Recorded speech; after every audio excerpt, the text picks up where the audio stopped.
meu nome é Ricardo Bortolini Brás, mas todo mundo me conhece como Abreu, por causa dos eventos que eu faço, né? De levar o pessoal para shows e entretenimentos. E também eu tenho um programa semanal de um podcast, que é o Podciderama, da Rádio Máximo, que é o último agora que a gente está fazendo, né? Que começou em 2022, lá com o Fábio Abraão e tudo mais, que a gente já tinha trabalhado com ele, tanto em rádio como televisão. Só que agora virou tudo podcast, então a gente está fazendo os podcasts de cinema, que é uma paixão minha que eu tenho desde criança.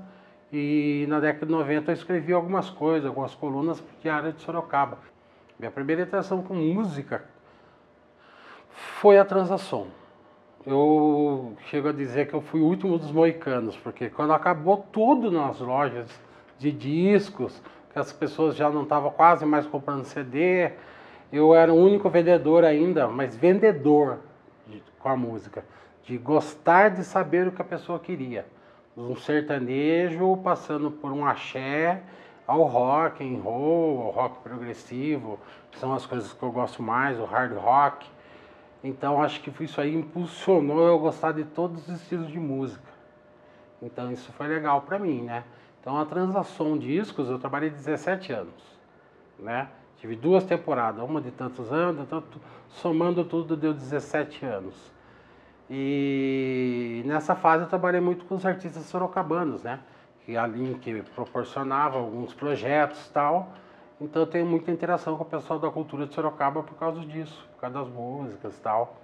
Né? Que os artistas iam vender na loja, que como uma loja que trabalhava com coisa independente, né? E eu acabei tendo essa interação com a música com o pessoal aqui de Sorocaba. O primeiro show marcante, acho que da minha vida, que eu fui antes faz tempo, foi em 87, eu acredito que tenha sido a única apresentação no Brasil, até hoje, da Tina Turner.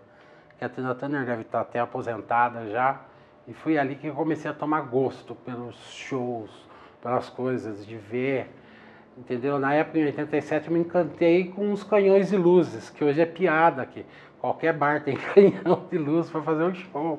Mas na época eu via aquelas coisas eletrônicas passando, em 87. E esse foi o primeiro show marcante. Aí depois disso, eu fiz uma marcação que até em 99 eu tinha assistido 1.150 shows. Nós estamos em 2022, eu acredito que tenha passado os 2.000 shows que eu já fui. Entre grandes shows e shows independentes. Tudo começou com um negócio chamado estar desempregado. Então você estar desempregado, você faz coisas que você nem imagina. E eu só queria em 99 assistir show, ver o Kiss, que eles voltando com o show com as máscaras, pela primeira vez, desde 1983, quando eles fizeram o último show com as máscaras no Rio, e ia ter um show em Interlagos, dessa turnê em 3D, foi um show incrível.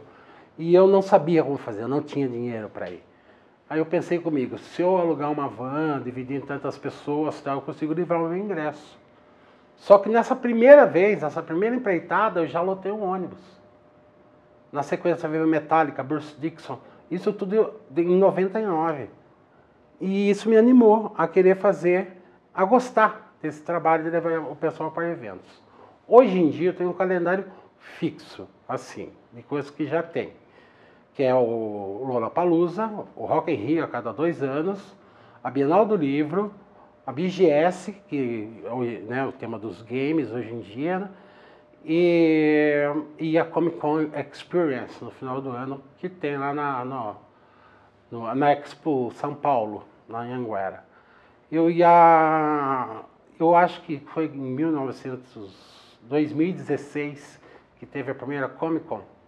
E eu entrei num outro mundo, como vocês podem ver aqui. Eu entrei com tanta coisa nerd, tantos filmes, tantas coisas para ver, eu fui me apaixonar por quadrinhos, principalmente a linha nacional. Nós temos uma gama grande de quadrinistas super competentes nacionais, que lançam obras e ali você vê a coisa toda independente na sua mão, sabe? De coisas, pessoas que você não iria ver. E eu acho que a Comic Con que me deu mais uma paixão minha que além do cinema, a música, hoje em dia, os quadrinhos. E eu tenho essa coisa de ter o quadrinho nacional, sabe? De apoiar o artista nacional. Mas um sonho meu aqui em Sorocaba seria conversar com algumas pessoas para a gente ter uma gibiteca na cidade. Esse é um sonho meu. Faço parte de cultura de Sorocaba para a gente ter um lugar específico para gibi. Onde a gente poderia as pessoas lerem os gibis, sabe? Conhecer os artistas, trazer algum artista de vez em quando para dar uma tarde de autógrafo, alguma coisa. Acho que seria, no momento, além das excursões, do programa que eu tenho na Máximo Podcast, seria uma gibiteca na cidade. Tudo começou por causa de uma segunda graphic novel que o Maurício de Souza ia lançar, né? Que o Sidney Guzmán entrou com um projeto de outros artistas reinventarem a Turma da Mônica, que acabou parando no cinema. Essa segunda que é o Laços, da Turma da Mônica, e agora teve o Lições, já fizeram o segundo filme. E quem desenhou e escreveu essas graphic novels são totalmente do artista. Não é ninguém que escreve e o cara vai lá e desenha. Normalmente é roteiro desses caras, entendeu? E tudo começou quando eu me encantei com Laços, da Turma da Mônica. Aí na minha primeira Comic Con eu peguei amizade com a Lu e com o Vitor Cafage, que são amigos meus até hoje. Nessa eu conhecia do Penadinho, com o Paulo Cobrim, com a Cris Eico. Eu fui entrando nesse universo dos quadrinhos, entendeu? Eu fui colecionando as graphic novels da Turma da Mônica. Hoje em dia já está em 32 volumes. E a maioria daqueles artistas, antes até deles estarem desenhando para esses estúdios da Maurício de Souza, eu já acompanhava a carreira deles. Por quê? Eu comecei a me interessar pelo artista. E no Brasil nós temos artistas aí, tipo o Max Andrade, agora que vai desenhar o Anjinho, que ele é especialista em mangá, né? E ele ganhou um prêmio no Japão como o mangaka do ano, entendeu? E ele foi para o Japão receber a premiação. Então são coisas que não chegam na grande mídia, que as pessoas nem ficam sabendo. E o Brasil é vasto, não só de escritores como desenhistas de quadrinho. Sorocaba tem um sensacional, quem puder conhecer é o Marcel Bartoldo, que ele tem uma linha de coisas de terror e tal, muito legal. Sorocaba. Eu tenho certeza que quem está me assistindo aqui nem ouviu falar. Mas eu dou a mão palmatória que o Marcel desenha muito e os roteiros dele são muito bons. Ele tem histórias até com Laudo Ferreira, que escreveu Yusha e tal, e eu não sei, cara, tem um encantamento. Marcati é um cara sensacional, entendeu? Marcati mostrando para mim uma vez numa premiação em São Paulo do troféu, né, dos quadrinhos, que é o HQ Mix, e que a mãe dele tinha guardado os desenhos que ele fazia com papel de pão da Turma da Mônica. E o Marcati mostrando para mim, e o Maurício viu, ficou encantado. Então, é um mundo diferente, é um mundo que você pode aproveitar sem gastar muito e se divertir, né? Há uns 2 anos atrás, teve até eu briguei com o cliente por causa de um livro que teve a exposição dos quadrinhos, né? Eu gosto de falar de gibi.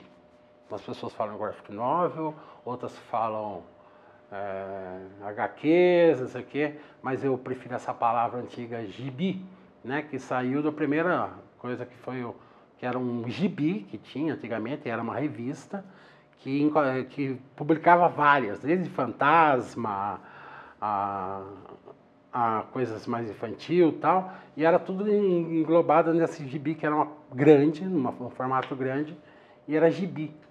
Aí todo mundo falava que queria um gibi, e é a palavra que usa até hoje, e é a que eu gosto de usar, para qualquer um. Se você chegar para um quadrinista e falar gibi para ele, ele vai gostar. Se você começar a falar graphic novel, não sei o que, é frescura. A gente está no Brasil, e o que vale é o prestígio de você falar, porra, que gibi bem desenhado. Viu? Mangazinho é gibi também, tá, gente? Vocês querem falar diferente porque é japonês, mangá é gibi também, tá, gente? Não queira distorcer as coisas, é tudo gibi. A paixão pela rádio começou em 2012. E em 2012 eu fiz uma caminhada, eu fiz o Caminho de Santiago na Espanha na íntegra. né? Eu andei mais de 1.000 quilômetros a pé. E quando eu voltei dessa viagem, vários meios de comunicação em Sorocaba, de jornal, fizeram entrevista comigo, fizeram entrevistas em rádios da cidade, Fritex e tudo mais. E o Eli já tinha um projeto de fazer, né? Que foi sempre 3. Quem quiser tem que levar o combo. É eu, Eli André Correia e o Boca. Nós trabalhamos, acho que começamos na Fritex, depois fomos para Máximos. Na Máximos nós tivemos um tempo, uma vez, de TV, durante um tempo, ao vivo. E depois fomos para a Rádio Tim, do Gargamel, que eu acho que está extinta, que o Gargamel voltou para a Rádio Cacique. E agora nós estamos com esse, que era tudo rádio, e agora nós estamos com um podcast na Máximo, do Fábio Abraão. Então essa fase agora está diferente, né? A gente começa a lidar com novas tecnologias que a gente nem sabe mexer direito, mas é legal. É legal. Estamos apresentando toda terça-feira, ao vivo no Facebook, das 21 horas às 22 horas, toda terça. Então, assim, a gente faz um programa semanal. Normalmente a gente sempre faz o programa, atualmente, o nosso formato é falar sobre novidades. Então, semana passada foi o Oscar, então nós falamos tudo sobre os indicados ao Oscar. E às vezes é os filmes da semana. Então tem os filmes que estão bombando, os blockbusters, é disso que a gente fala.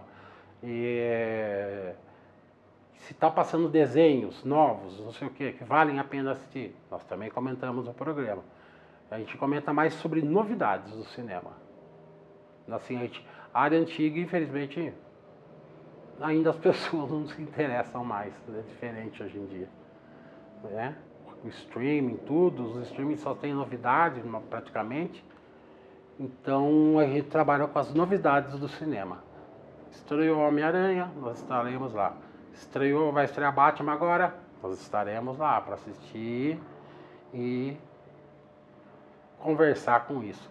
E também dá para fazer interação ao vivo, né? Como é Facebook, essas coisas. As pessoas mandam perguntas para responder e tudo mais. Então hoje em dia eu acho que assim, ninguém compra revista mais, né? A internet já ficou muito dinâmica. Se um trailer saiu, 1 minuto depois você já tem no Twitter, no YouTube, em algum lugar. Então, eu gostaria que as pessoas começassem a comentar, a falar também, não só dos filmes novos, não somente das músicas novas, né? E sim procurar coisas interessantes.